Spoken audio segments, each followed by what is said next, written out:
I'm going through your research and all that stuff. You've been around a lot of death. And of course, the family is one thing. The organization you worked for Yeah. has had so many. Hackmeyers, Axel, Balls, Cronus, Pitbull Anthony, Bam Bam, Grunge, Big Dick Dudley, Candido, on and on. So many people that died far, far too young. How much of the business is responsible for that? How much are lifestyle choices? I think it's 50-50. I mean, you know, I thank God that I didn't fall into that whole drug scene. You know what I mean? Like, I was there and I've seen things, but I never experienced it the way some people experienced it. It's an addiction. People had problems. Some people couldn't move unless they were on pain pills. You know what I mean? Like, it comes with Yes, the territory. it does. And I'm not speaking for anybody but myself. I mean, I know how bad I feel now at 46 years old. I'm full of arthritis.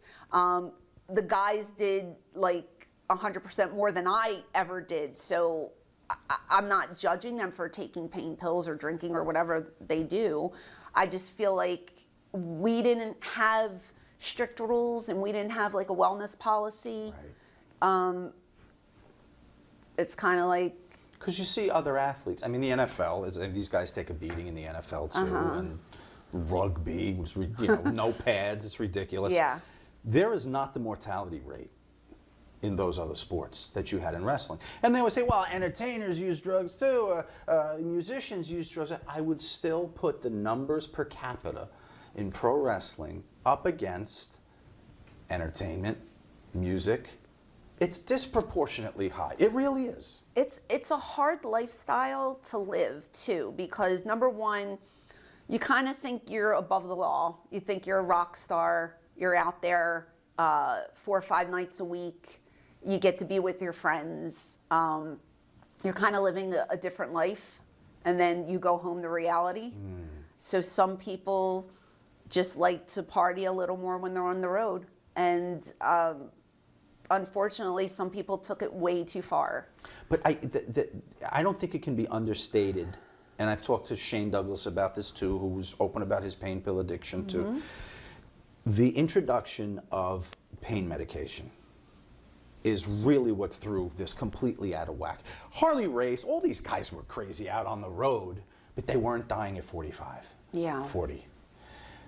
They lived hard, they drank and drove. You did not have people dying like we did right at that term, right when pain pills hit the locker rooms in the 90s to now. There's a huge responsibility, I think, that has to be hung on people who write scripts.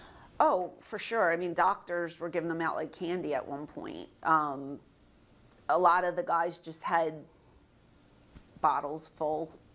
You Right. know, here's this and that. At the time when you were in the locker room with these Yeah. people, were there any people that you went, oh, that's not going to end well right there? Like he's like, could you predict any of this for some of these guys? Death?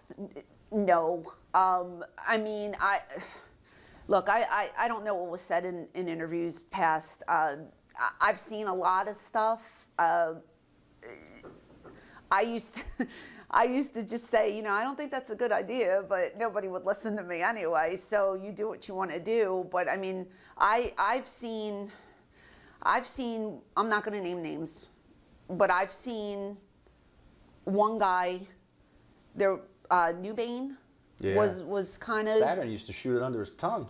Oh my gosh. Well, I saw there was a little bit of Newbane left, and 2 people wanted it, and I sat across from them, and I saw one guy shoot it in, and then withdraw the blood, and the other guy took that blood and shot it in his vein because they got the buzz off of.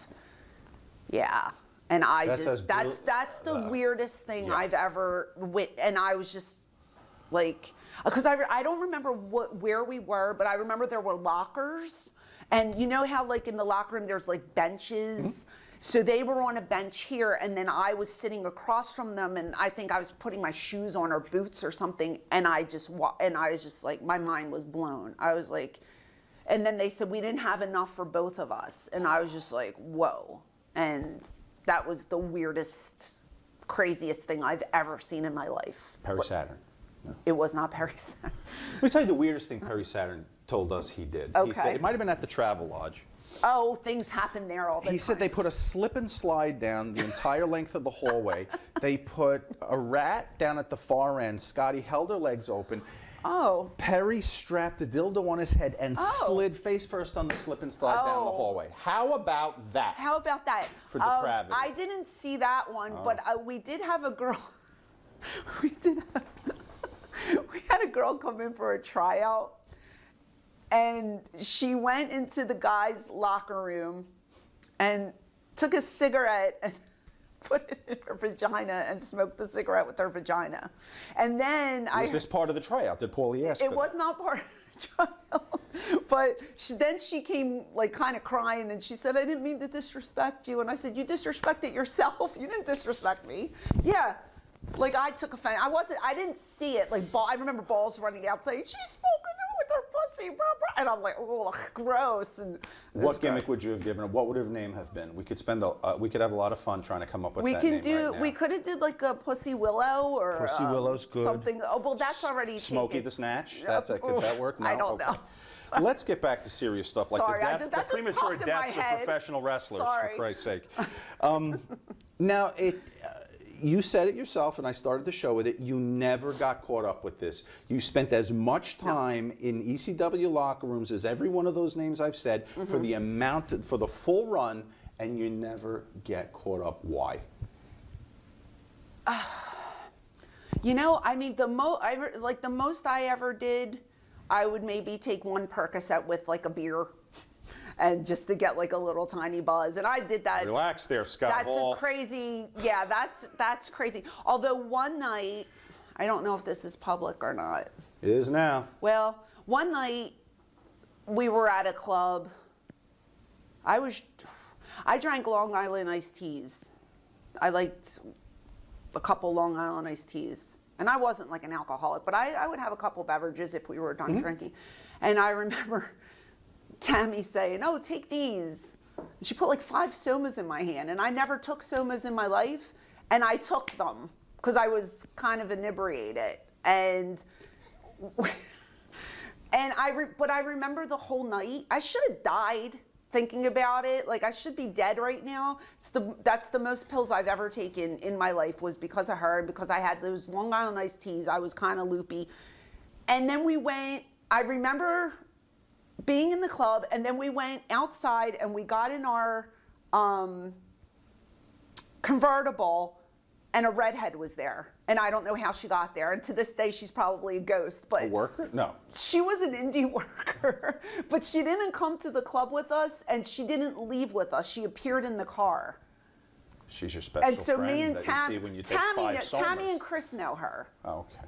But to this day, me and Tammy just laugh about it. But I'm just like, why would you give me like 5 Somas? And she's just like, I thought you can handle it. And I'm like, you can handle it. I can't handle this stuff. Like, that's the most. And I'm only telling that story because that's the most I've ever taken in my life. But it's never again. fascinating that in that environment that you were able I to never kind of stay. Just not that you become a raging addict, but just that like in the party atmosphere to kind of want to be one of the whatever was going on. I didn't try pot until I was 36 years old. And the only reason I tried pot is because I was at like a girls show and all the girls were smoking and they were like, oh, try. And I tried it. It wasn't for me. So it wasn't in the pot. Never smoked cigarettes. What else? And I told you once in a blue moon I would take like if my back hurt, I'd take a Percocet, but we were at a club, so I'd drink a beer, and I don't like beer anymore. That's out. Cocaine, I never tried cocaine because I was afraid to put anything up my nose. I didn't want to I thought it was gross, so I never tried cocaine. I don't like needles, so I'm not into like heroin or any of the needle things.